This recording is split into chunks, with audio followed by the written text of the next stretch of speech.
Assalamualaikum warahmatullahi wabarakatuh.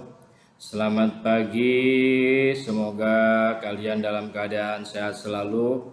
Pada kesempatan ini saya akan membahas tentang sistem pernapasan katak. Nah, di sini katak merupakan salah satu hewan amfibi. Hewan amfibi itu hewan yang mampu hidup di darat dan di air.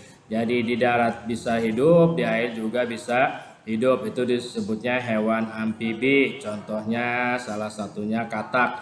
Nah, di sini banyak ya jenis-jenis katak. Ada katak daun, ada katak kayu, ada katak air ya.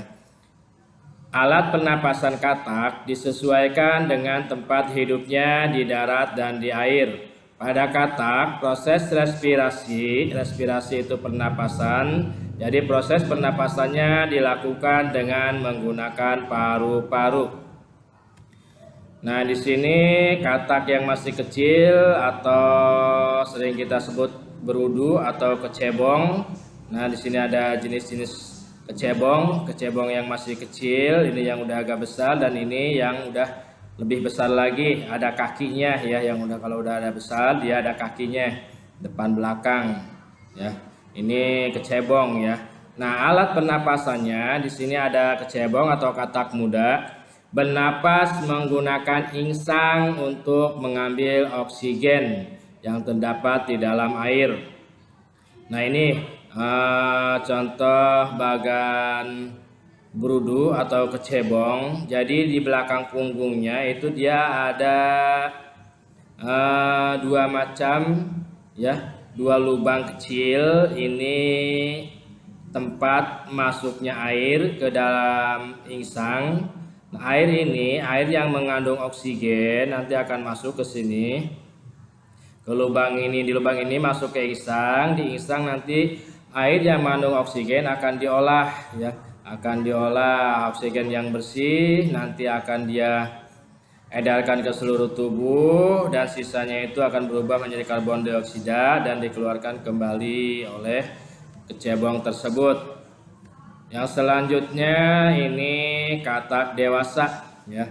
Berbeda dengan katak yang masih muda. Kalau katak yang masih muda, kecebong atau berudu, dia bernapas menggunakan insang. Kalau katak dewasa ini dia bernapas menggunakan paru-paru ya. Nah, di sini ada sepasang paru-paru. Nah, terus selain menggunakan paru-paru, katak dewasa juga dia bernapas menggunakan kulit. Kenapa? Dia bisa menggunakan dengan kulit karena kulitnya selalu lembab ya, selalu basah. Jadi udara yang lembab itu oksigen akan cepat teresap oleh kulit, nanti akan masuk dan diolah. Nah, saya akan menjelaskan lebih jauh tentang pernapasan katak menggunakan paru-paru. Jadi oksigen yang ada di udara nanti akan masuk ke rongga hidung. Nah, ini ke lubang hidung ya, masuk ke lubang hidung.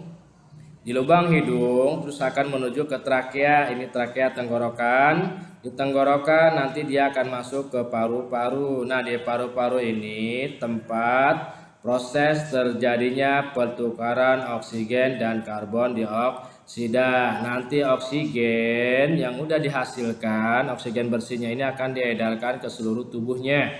Sedangkan karbon dioksida nanti dia akan dikeluarkan kembali oleh katak melalui mulut. Alat pernapasan berikutnya itu hewan reptil. Reptil ini hewan melata, dia bernapas menggunakan paru-paru ya. Jadi prosesnya sama dengan katak ya. Kesimpulannya hewan yang bernapas dengan paru-paru itu prosesnya semuanya hampir sama ya. Contoh ular di sini oksigen masuk ke hidung, di hidung nanti masuk ke paru-paru, di paru-paru nanti oksigen dan karbon dioksida ini akan diolah ya.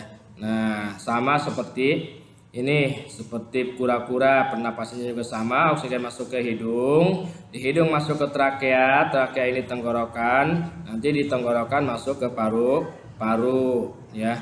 Jadi saya ulangi, proses pernapasan pada reptil itu mulai dari hidung, oksigen masuk ke hidung, di hidung masuk ke trakea atau tenggorokan, di tenggorokan masuk ke paru-paru. Jadi contoh hewan reptil ular, kura-kura, buaya dan yang lainnya. Kemudian alat pernapasan burung ya. Di sini burung bernapas menggunakan paru-paru. Nah, burung sama seperti hewan reptil, seperti hewan amfibi, dia bernapas menggunakan paru-paru. Prosesnya juga sama. Kalau bernapas menggunakan paru-paru, jadi ini ada hubungan, semuanya ada hubungannya dengan hidung. Oksigen yang masuk itu semuanya melalui hidung. Ya, di hidung masuk ke trakea, ini batang tenggorokan.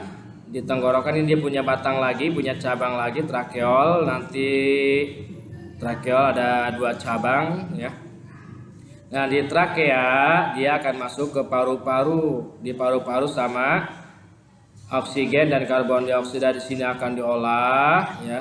Setelah diolah, hasilnya itu akan diedarkan ke seluruh tubuh dan sebagian oksigennya itu dia simpan ya, disimpan di sini di pundi-pundi udara nih, yang ini ya.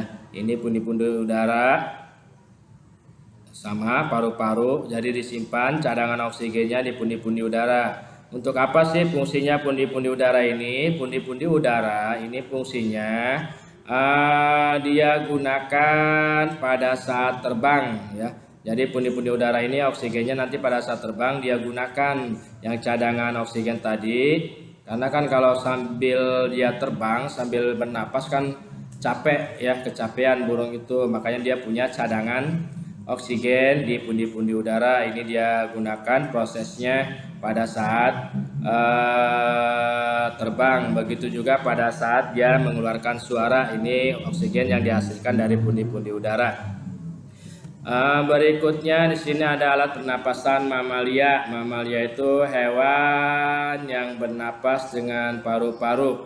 Sama ya, mamalia juga bernapas dengan paru-paru. Mamalia itu hewan yang melahirkan atau hewan yang menyusui. Ciri-cirinya dia mempunyai kuping, mempunyai telinga, terus mempunyai kelenjar susu ya. Itu salah satu ciri-cirinya hewan mamalia. Bernapas di contoh hewan mamalia ada gajah, ada kanguru, sapi, rubah, tikus, kelelawar, lumba-lumba, kelinci, kanguru. Di sini ada orangutan dan sebagainya. Ya, masih banyak lagi contoh hewan mamalia. Bernapasnya menggunakan paru-paru sama, dia melalui hidung, hidung masuk ke tenggorokan, tenggorokan masuk ke paru-paru ya. Prosesnya masih sama. Nah, ini penjelasan dari saya. Semoga penjelasan ini bisa bermanfaat. Kurang lebihnya mohon maaf. Wassalamualaikum warahmatullahi wabarakatuh.